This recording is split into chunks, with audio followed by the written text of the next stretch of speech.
sa buhay ng presidente Muna. na nag-utos na patayin Kus gidaw gamay kay maot presidente. magtingog mura magduwindi.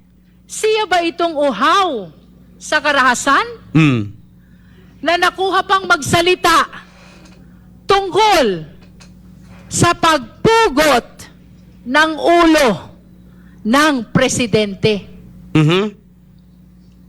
Is she a public servant bound by the same laws as the person on the street? Or one who believes she is above the law? Siya ba ay lingkod bayan na yumuyuko sa batas? O isang makapangyarihang tao na gustong paluhurin ang batas? Ano ba talaga ang kanyang tunay na kulay? Iyan ang tanong natin sa araw na ito. Iyan ang susubukin nating sagutin. At sa huli, babalik tayo sa pinakasimple, ngunit pinakamabigat na tanong.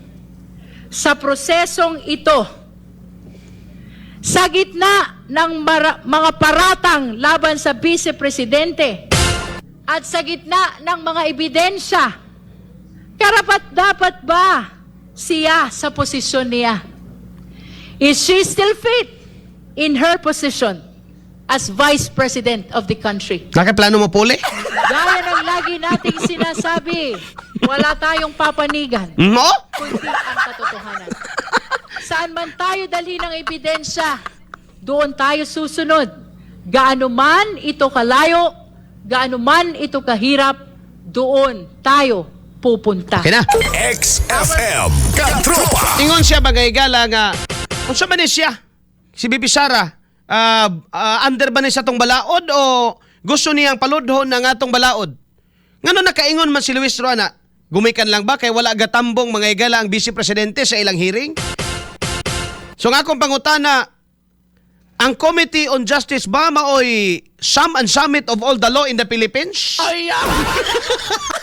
Nga pag di ka mo tambong mga higala sa proceeding nila diya sa Committee on Justice mga igsoon, nagpasabot na ba na nga gisupak nimo ang tanang balaod sa Pilipinas? Kaya man siya nga gipaluhod daw ang balaod. Gipaluhod daw ni Bibi Sara ang balaod. Gano makaingon man siya na gumikan lang kaya wag tambong sa ilang hearing? Teknik man na. No, taktika man na sa defense kanong di mo tambong mahigala sa hearing. Diha sa kuan ngano man dili pa man na kuan, dili pa man na mahigala kanag impeachment proper or trial, no? Nakadungog ta mahigala sa mga interview kang Bibi Sara niingon siya, tanan nilang pangutana matubag na, no? Didto sa impeachment trial. Now, note nga ang Committee on Justice Proceeding, yes, ang impeachment nagsugod diha, pero dili siya mga higala maoy sum and summit of the impeachment trial. Gumikan kay sa nature mga higala sa ilang proceeding, nagdetermine pa lang sila mga higala sa probable cause. But pasabot mga igsoon, mo gani makapangutan nata nga naa naman ay sufficiency sa form, sufficiency sa substance, sufficiency sa ground. Nganong gidugay pa nila mga kaigsunan? Gumikan kay naa sila political drama or theater nga gusto nilang ipasalida ngadto sa mga tao, mga kaigsunan. Katropang Arnel Cortez. Sa inyong tanaw, katong pamahayag ni Luis Tro, motoy fair and square o walay bias and prejudices nga pamahayag? Nga kung ako mga igalay musabot atong ingon niya, tabla ra iya nang gi-judge mga igala si Bibi Sara nga indeed guilty si Sara for making threat sa kinabuhi mga igala ni BBM. Sa ingon ni Sara, kung ipapatay ko nila, na ko'y gisugo po. Pero naay kondisyon, kung ipapatay, ayaw niya ipapatay. Alright. Moving forward, kay alas 8:47 na. No? Duha lang ka member mga igala sa kining chairperson o kining usa. Kay mo lagi na ang ako laging baruganan ang COJ or Committee on Justice, mga katropa, sobra na sila no sa ilahang trabaho supposed to be. May gani, wa nila abrihi ang box. Kaya giabrihan pa nila ang BIR box mga katropa. Unsa pa'y trabahoon sa Senado nga human naman nila sa ilaha. Kaya, dili ba nila ilisod ba na sabton? Nga dili nila mahigala mapugos. Actually, dili nila mapugos. Nga patambungon yun ang defense team, patambungon si BP Sara. Nga naman, bawal man ang cross-examination diha. Ikaw man ang mag-uyon-uyon nila mahigala. Pag masayop ka, o panalitan ka rin mahigala, abogado ni BP Sara, masayop. Unya i-cite in contempt ni Abante.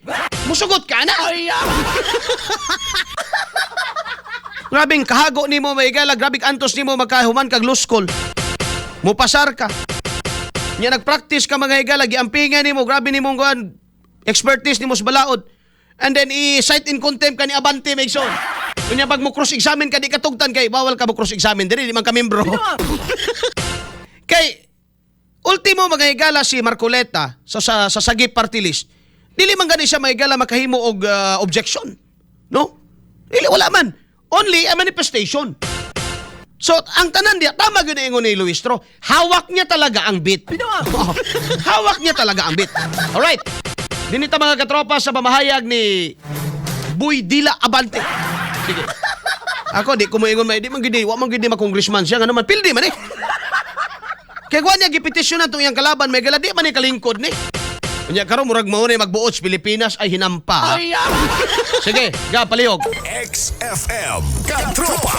Now we recognize Dili. the Honorable Kana. Benny Yes. Abante for his summation Kusgi gamay. in support of the Cabrera impeachment complaint.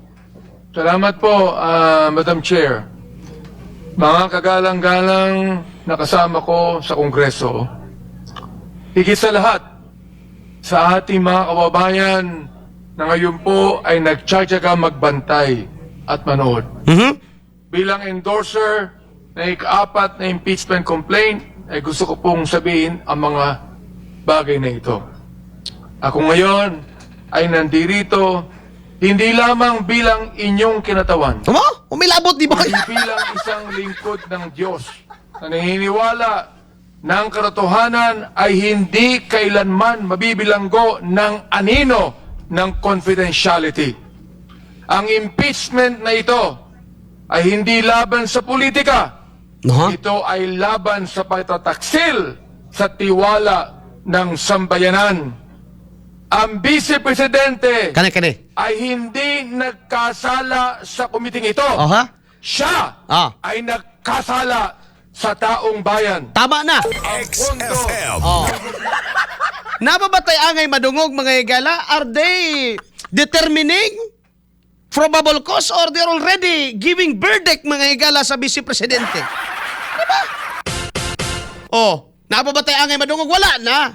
So, kining pamulong ni Abante naghulagway kung unsa mga higala ilang komitiba, wala sila pakialaman ng probable cause niya. Ang ilang mga higala nga makakreate lang impression sa tao.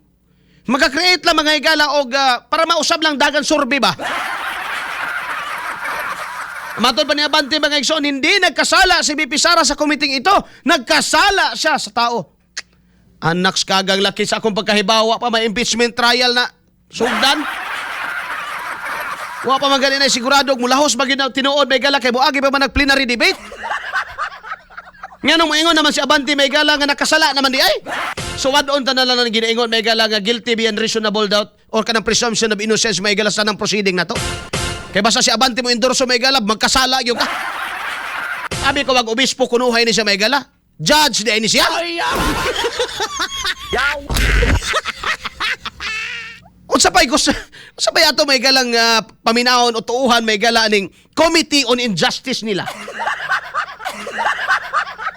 Nga they already have may gala the back of their mind mo na ginaingon lagi nako bisag unsaon ni magpalami-lami wa na no naa naman gud sila prejudgment naa na sila prejudices may gala nga mao na ilang tan-aw gyud no so dili proseso ni shortcut ni shortcut ni magaigsoon wa naman di ay no sada naman di ang Vice Presidente Hindi nagkasala sa kumiting ito, ngunit nagkasala sa taong bayan. Tayong pasawa pa ba yan mo'y napamatudan? Ha? Kaya ang tanan yung gihikya diha, wala man ko nagpasabot nga gumikan kay naay papel mga higala si Trillanes, tinuod na. No? Otherwise, kining ilang ginahimo mga higala is only to inculcate or create an impression sa mga Pilipino mga higala og makita ginato ang ilang tumong tinguha mao may ang pagguba og pagpin down kang Sara Duterte kay walay lain mga higala nga walay laing apelyido, walay laing pangan, walay laing tao mga higala nga pag kana may higala na presidente ambot lang. Balikan ako to ingon ni Erice. Sa ingon ni Congressman Erice, daghan karon mga higala nga kaya isakripisyo ang tinuod basta di lang mapresidente si Sara.